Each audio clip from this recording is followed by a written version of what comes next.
All right, today's part two of what I'm calling my ultimate all-in-one mobile woodworking workbench.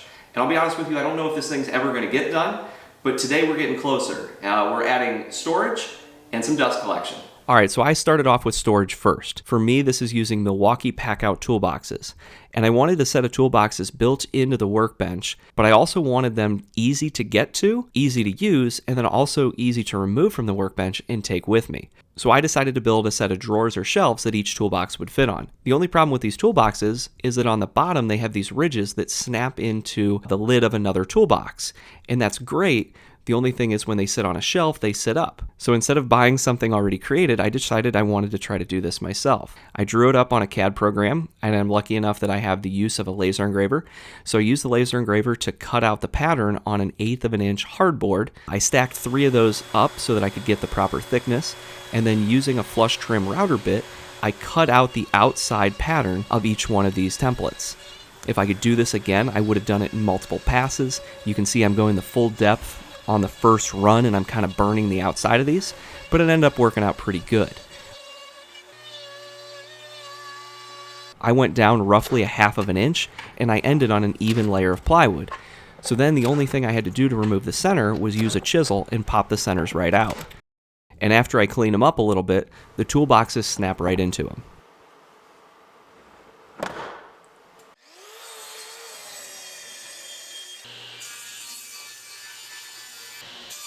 After making a few more cuts with the track saw, table saw, and miter saw, I had all the panels and the 2x4 braces that I needed to build the outside of these cabinets. Then I started drilling probably way too many pocket holes to attach all these together.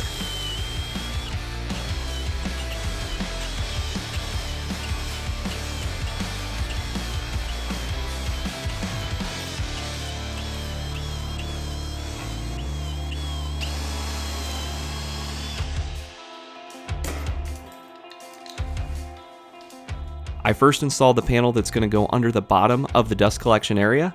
Then I installed what would be the right-hand side of the cabinet, and then a 2x4 brace to lock everything in place.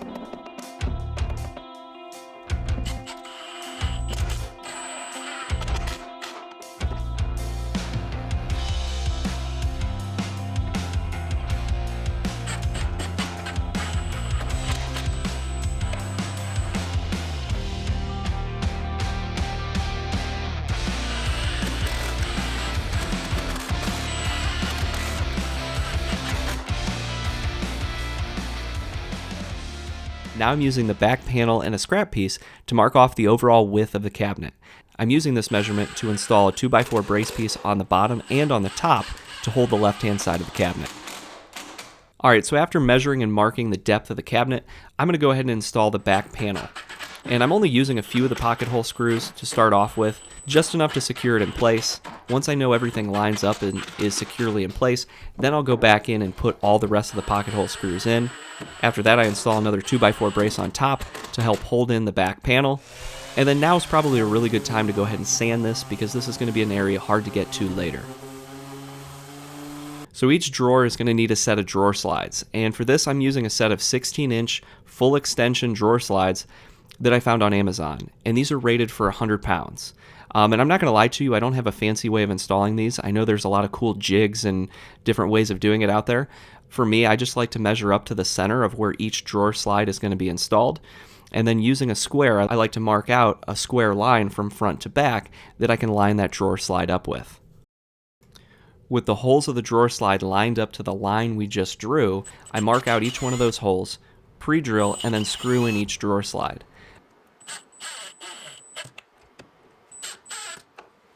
I repeated that process 9 more times to install all 10 drawer slides. And then once all these are installed, it's a really good time to check out the width of your tray to make sure that it's going to fit in between these drawer slides. Then on each tray, I created a line right down the center that I could use to line up the inside of the drawer slide. And I repeated a very similar process of lining it up, pre-drilling it, and screwing on the inside of each drawer slide to each one of the trays.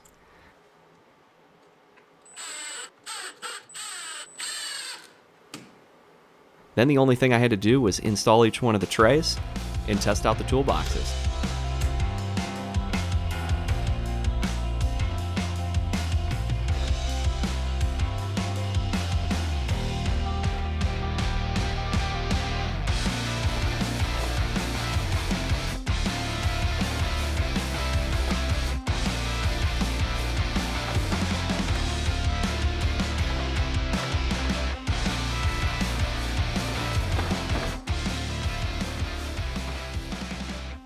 All right, so last night I got all the toolboxes installed, and I'll be honest with you, I couldn't wait. I immediately started opening these things up and organizing them and putting all kinds of stuff in here because, I mean, they're just awesome. I'm really liking the Packout stuff. I tried to do my research and figure out which direction to go, and by all means, I wasn't a Milwaukee person, but after seeing what Milwaukee has to offer, I think they have to have probably the best storage system out there. I mean, they're durable, they look good, they're well laid out where organization seems like it's going to be really easy, and I'm really liking these things so far. But I am curious to see what you guys think, what systems you like. Throw that stuff in the comments because I want to hear what you guys have to say. And I'll be honest with you, I don't think this system is perfect right here, what I have going on. I think you could go to Harbor Freight and buy some cheaper, smaller little containers, and you could probably put more stuff in this same amount of area. But I'll be honest with you, I really don't care. I think this looks awesome. If you can't tell, the entire workbench was designed around these toolboxes. There is less than 1/2 of an inch in between each one of these toolboxes, and to make these fit, I had to do those patterns in the plywood shelves so that they would actually fit down in there, and we could save about 1/2 of an inch on each one, and they barely fit. So I was really invested in these Packout boxes. I really think that I'm going to like them, and at some point I'll let you know how it's working, but so far I'm pretty pumped. All right, the next major part in the workbench is dust collection, and dust collection is super important to me, considering that I work in a smaller 2-car garage that we actually like to park our cars in. And yes, I read the comments in the previous videos. I know, I get it. I'm working on it. That's what we're doing here.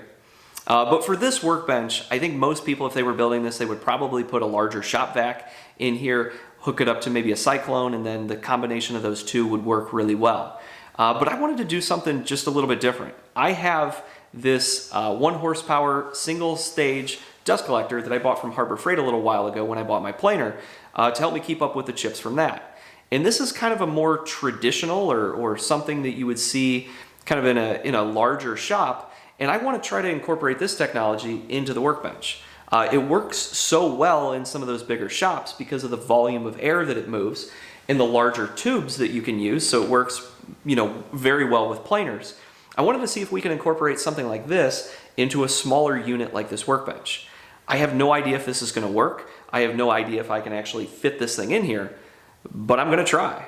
Besides the dust collector itself, I needed a whole bunch of other parts and fittings to make this work, and I chose to stick kind of a more traditional woodworking design. So I bought flexible hosing in both 4-inch and 2.5 inch. I have blast gates, hose clamps, and other couplers, and I used these to pre-assemble a manifold. The main stretch of the manifold is 4 inches, going to a 4-inch blast gate. That goes over to my planer. Then I have 3 2.5-inch blast gates that'll go to my table saw, an auxiliary port, which I plan to use for like sanders and jigsaws or maybe even basic cleanup of the top of the workbench, and then I have another port that'll maybe go to a future router table. Underneath the workbench, I test fit the manifold up as high and back and far out of the way as I possibly could. With that marked, I used a 4-inch hole saw to drill a hole to go over into the cabinet where the dust collection is going to be located. To install the dust collector, I removed everything that I didn't need. Then I made this cardboard template the size and shape of the motor so that I could use that to mark on the wall and cut a hole for the motor to actually stick through the wall.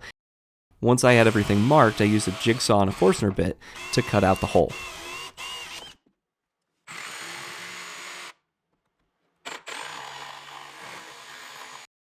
This way the dust collector is going to mount up and kind of out of the way, and it's going to be pulling in cool air from the outside of the cabinet. Then to try to help the dust collector collect a higher volume before I have to empty it, and to help it deal with larger chips that we might get from the planer or some of the other machines, I'm using this plastic barrel in a kit that I found on Amazon to turn this into a Cyclone. There's a lot of different options. I just felt that this was probably the best method for me because it keeps the height down in this tight space that I have. So using this kit was pretty easy. There's templates that you use to drill or cut 2 holes in the lid, and then you install the 2 90-degree pieces in opposite directions. That gets the air flowing in that Cyclone pattern, letting some of the larger chips sink down to the bottom. The smaller dust and particles will still get caught in the bag of the dust collector. So it should serve 2 purposes: collecting some of those bigger chips and giving me more volume before I have to empty this thing. And then when test fitting this, you can see there's not a whole lot of room in there. And I started thinking, man, this might have been a good time to just use a shop vac. But it looks like we're going to have plenty of room for all the hoses to hook up, and then we still have room for the dust bag to inflate around the bottom of the barrel. For the miter saw dust collection, I wanted to try something different than I've ever seen, because historically, dust collection on miter saws don't work that great unless you have a hood. So what I did was I removed one of these support pieces that I had in the previous video to make some more room for something else. That something else is this dust collection plate, and I'm going to try to suck air down through the bottom of the miter saw using this. To do this, I marked out the size of the plate and then measured in the distance of the outside flange, and then cut out the inside piece using a drill and a jigsaw.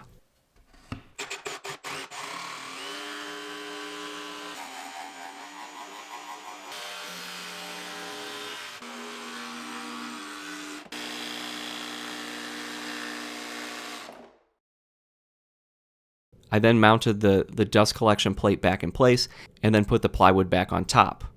You can see underneath the miter saw has all these open holes in the bottom, and I'm hoping that I can pull some of that dust down through into the dust collection. Then at this point, underneath the miter saw and where most of the dust collection is located, I now have most of the hoses hooked up. I have the hose from the dust collector going into the barrel. The other port from the barrel is connected up to the main manifold of the dust collection, and then there's a sub 4-inch blast gate that goes over to the miter saw. Before it gets to the miter saw, it goes into a Y, a 4-inch Y that splits off into a 2.5. The 4-inch part goes into the bottom of the miter saw, and then the 2.5 is going to go up through the top into the rear port on the miter saw, which I'm going to show you how to hook up here in a second. But before going too much further, I want to make sure that I'm ready to attach the top. I'm going to do this by drilling a bunch more pocket hole screws around the outside where I have room to do so. Doing this is going to allow me to put all the fasteners underneath, and you're not going to see any of them from above. I'm also attaching 2 more supports in the front that line up with the miter saw, and you'll see what we use these for later. On the back of the workbench, I'm also adding another set of supports that I'm going to use to help me attach the dust collection, and I'm not doing this in a real fancy way either.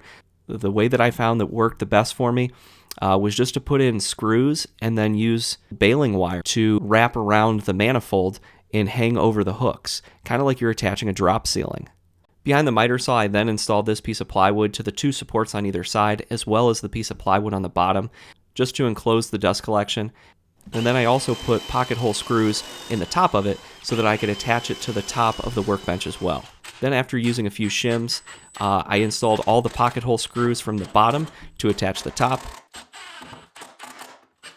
Then I went around the outside using some decking screws to attach the top to the overhang. To finish off the dust collection for the miter saw, I drilled a 2 3/4 inch hole through the top with a hole saw, and then created a separate little hole for the power cord to go through as well. After fishing the hose up through the top, I connected it to the back of the miter saw with a custom 3D printed piece. The only reason I made this was because I wasn't happy with most of the adapters that I was finding out there online.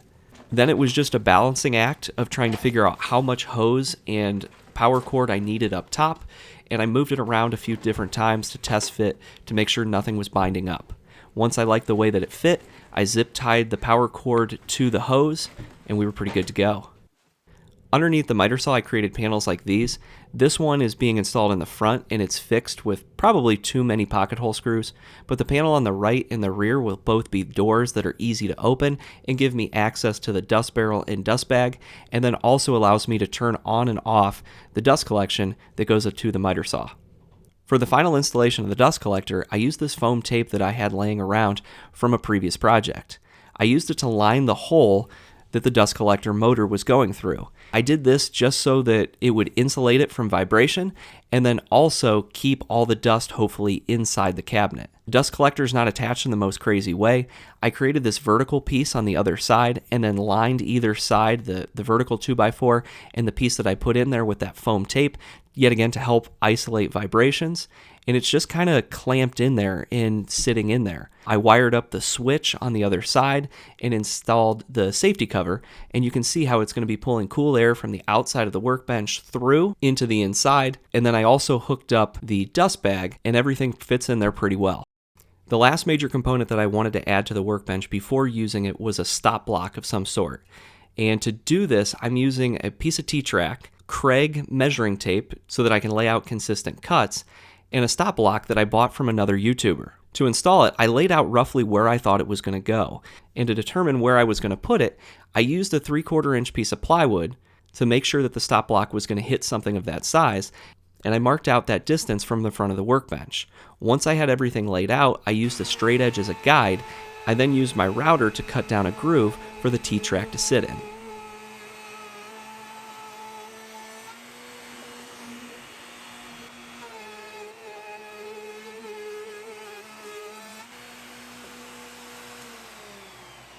The T-track being made out of aluminum makes it really easy to cut down on the miter saw. Once it's cut to length, I install it into the groove that I cut earlier, and then screw it down. Before installing the measuring tape, I want to make sure that I take into consideration the length of the stop block from the indicator to the end where the wood actually hits it. Then using that measurement, I mark out where the measuring tape's going to go. Then I cut it to the length that's going to be on top of the workbench, and I carefully apply it to the workbench using the adhesive that's on the other side. There's some really cool things about this type of stop block. It has some built-in adjustability, so if you don't get the measuring tape in the exact right spot, you can adjust it a little bit right to left to make it exactly what you need. It's really easy to read, and you can lock in and dial in some really precise measurements. And then the other thing that I really like about it is it being in the T-track, I can move it around to different parts of the workbench based on what I'm doing, or I can just completely remove it and have a flat open spot to work. To finalize the dust collection, I'm using one of these automatic dust collection switches, and so far it's pretty cool. The top plug either goes to your shop vac or in my case the dust collector, and then the bottom two ports are where you plug in your machines. I'm using the 2 power strips so that I can plug in more than just 2 machines, but the way the switch works is it has 3 modes. It has an auto, an on, or an off. And in auto mode, soon as it senses current draw in either one of the bottom 2 plugs, it will automatically switch on your dust collection system. So I'm mounting this in kind of an easy to reach place right by my toolboxes. The top plug is getting plugged into the dust collector, and then the other 2 are getting plugged into extension cords. The one extension cord runs in front of the table saw and over to the side, and it plugs into the planer in the table saw, because I don't think I'll ever use those 2 at the same exact time and overload the system. And then the other extension cord runs around back over the dust collection manifold and back to the miter saw. All right, so at this point, and kind of like I alluded to earlier, I don't know if this workbench is ever going to be finished, but I think right now is a good stopping point. I've already started using the workbench, and I'm really liking the layout and the way things are working. I have a ton of ideas of things that I need to add, ways that I need to add storage or reorganize some things. But before we go anywhere, I just want to give you kind of a quick walk around in case you missed video 1, or if you just want to get an overview of what's going on here, because we've packed a lot of stuff in kind of a small space here. All right, so starting off with the size of the workbench, it's roughly 37 inches tall, 9 feet long, and 32 inches deep. And really the reasons that I went with those measurements was because of, 1, the table saw. The width of the table saw needed to fit in here because it's built into the workbench. 9 feet long kind of came from the space that I had to put it in. So if you have a smaller space, if you can only make it 8 feet, you can shrink this down and it'll still work. In the height, I wanted it to be comparable to a countertop height, and also I had in mind that I was going to use these toolboxes. So at some point I alluded to that the entire workbench was built around these Milwaukee Packout toolboxes, and they were. I knew how many toolboxes I wanted, and I knew how tall each one was, and what I was going to have to do with that patterning, and then the type of casters that I was going to use, and that determined the height. While we're on the topic of storage, these Milwaukee Packout toolboxes, I told you they were awesome. So far they work really well. You can just pull these out. The toolbox removes nice and easily. You can put it back on here pretty easily as well. Maybe. And then they unlatch, and you can use them right here. You have full access to open the door all the way up, Or you could pull any one of these bins out individually, kind of close this, and then use it while you're working, which is kind of nice. Then as far as machines are concerned, we have three major tools here. We have the table saw, the miter saw, and the planer down below. And the important thing is that these three are working together well in this tight space. So like nearly every table saw, the blade plunges below the surface, so you have an open area to work. Then the thing that I've really liked about this is the fence. The fence not only is pretty accurate for a saw of this price range, but it removes and installs really easily. There were some people in the comments before that were worried about the accuracy of once you remove it and put it back in. And I'll be honest with you, the way that it clamps back in, I haven't had to redial in this gauge or anything. It still comes out really accurate to the measurement that we had in there before.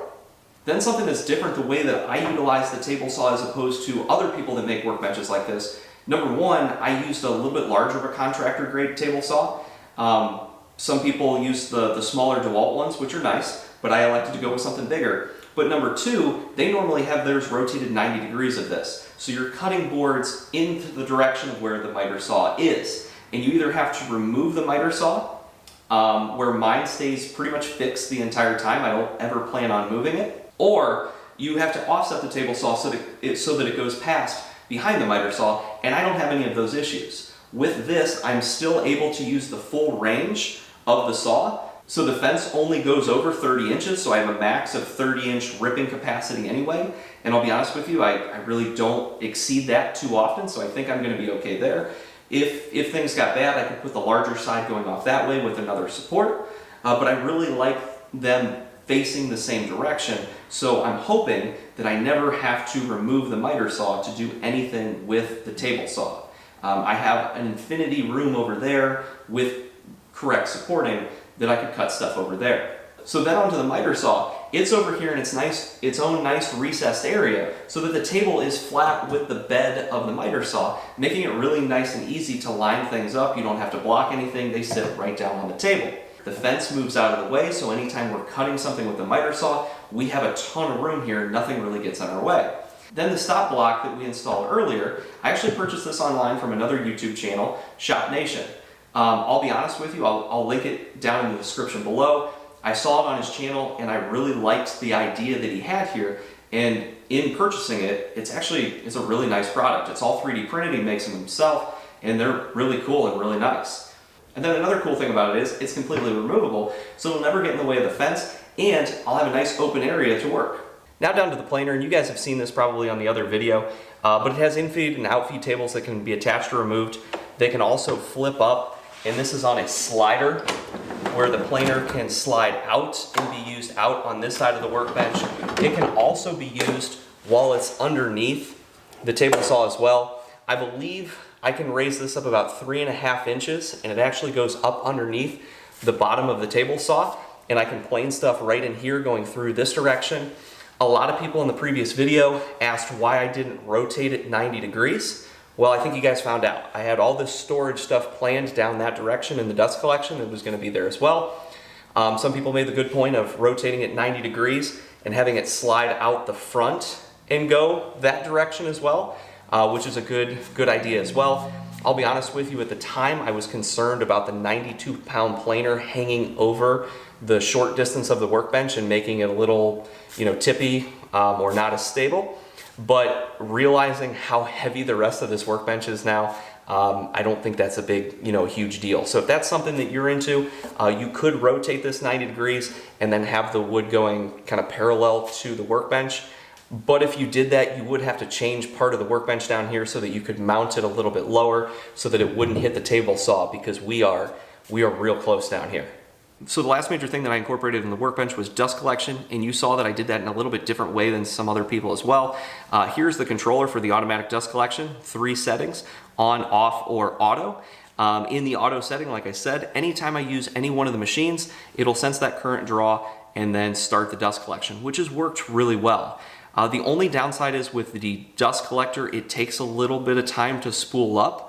So I found out if I'm making multiple cuts on the miter saw in a row, I just opted to use the on setting and then turn it off when I was done. I didn't use the auto setting because by the time you pulled the miter saw down and got through the piece of wood, the dust collection was just barely spooling up and it was taking a little bit of current from the miter saw, so the miter saw wasn't all the way up to speed.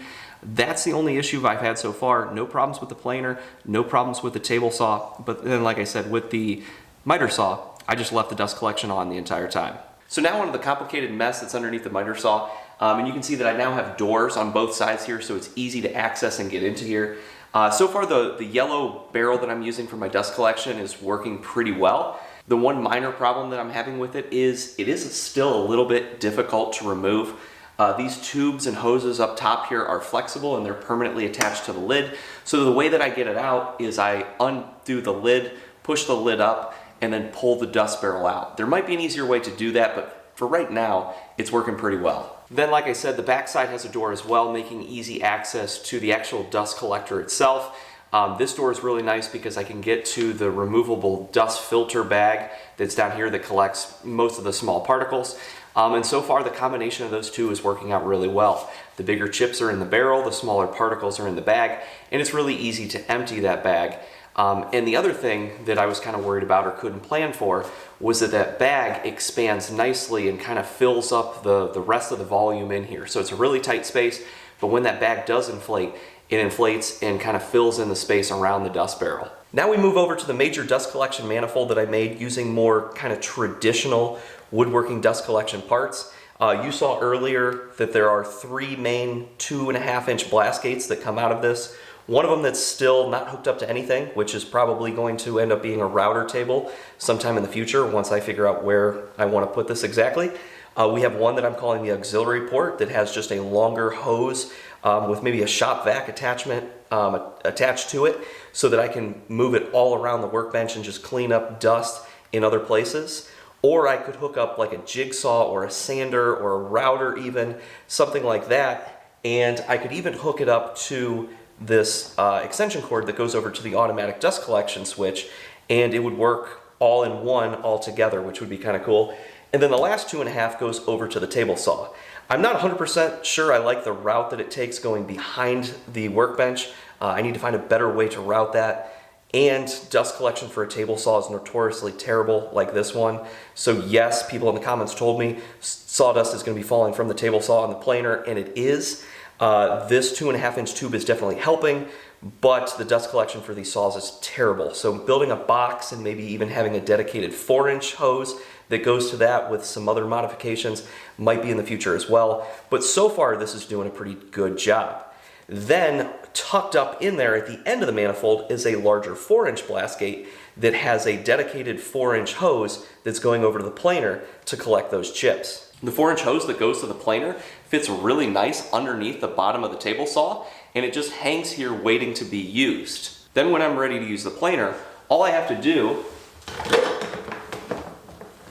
is grab that 4-inch hose and plug it in. And then the only problem that I have right now, which is one that I could solve, is I can only use the dust collection when the planer is completely pulled out, because I still have this brace piece in here, and for whatever reason I can't bring myself to notch it or to get rid of it, even though it's not necessary anymore because I have another support up here that you can't see. I just can't bring myself to do it yet. Then the next major addition to the workbench that I've been alluding to, and you guys have been putting in the comments, that unfortunately won't make it into this video but will be in a future video, will be the addition of a router table. And what I'm thinking is putting it over here on this side of the workbench near the table saw. It'll sit flush into the workbench so that it won't disrupt anything that we're doing. It won't affect how we use the table saw, the miter saw, or anything else. The fence will just slide over it when the router is down in the table. And the way that I plan to do this is using this Craig router lift. And you can see I already bought the thing, and so I'm pretty well invested. And I'll put the link to it in the description, as well as all the other stuff that I used in here.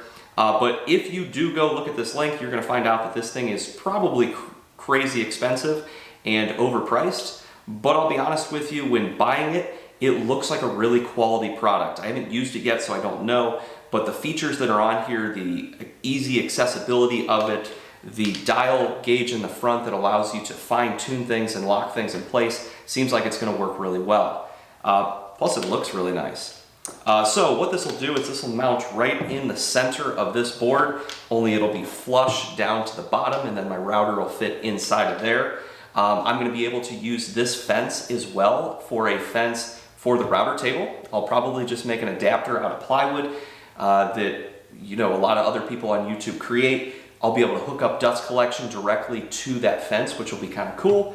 I might even include dust collection down below, build a box around it like I am potentially for the table saw, so do dust collection in a little bit different of a way, because these things produce all kinds of dust. But that's something that'll be coming in a future video. I don't really have time to do that right now, and I'd like to hear your feedback on that as well. So up to this point, this is probably the longest video that I've ever made, and probably rightfully so with all the stuff that we packed into this workbench.